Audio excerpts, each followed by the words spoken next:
යම් කිසි කෙනෙක් නිසා අපි බුදුන් සරණ ගියා නම්, දහම් සරණ ගියා නම්, සංඝුන් සරණ ගියා නම්, යම් කිසි කෙනෙක් නිසා සත්තු මැරීමෙන් වැළකුණා නම්,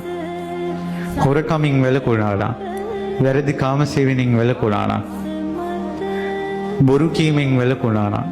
යම් කෙනෙක් මුල් කරගෙන සුරාපානයෙන් වැළකුණා නම්,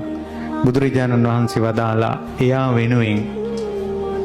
අකනිතා බ්‍රහ්ම ලෝකේ දක්වා අටපිරිකර පූජා කළා කෙලෙහි ගුණ අවසන් කරන්න බෑ. අපිට ධර්මයේ දුන්න කෙනාට, අපිට සීලය දුන්න කෙනාට, අපිට බුදුරජාණන් වහන්සේ ගැන හිත පහදවපු කෙනාට, ධර්මයේ ගැන හිත පහදවපු කෙනාට, රහතන් වහන්සේලා ගැන හිත පහදවපු කෙනාට කෙලෙහි ගුණ දක්වලා අවසන් කරන්න බෑ.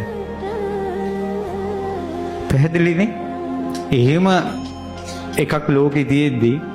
අපි කරලා තියෙන, අපි කුටි හදලා තියෙන්නේ, ওই චෛත්‍ය හදන්න අපි උදව් කරලා තියෙන්නේ, අපි ওই ධර්මශාලාව හදන්න උදව් කරලා තියෙන්නේ, අපි පිළිම හදන්න උදව් කරලා තියෙන්නේ කියලා තමන් කරපු දේවල් කියව ඉන්නොත් හිටියොත් එහෙම ඒකේ තියෙන්නේ කෙලෙහි ගුණේ මොකද්ද කියලා අපි දන්නේ නැති බව.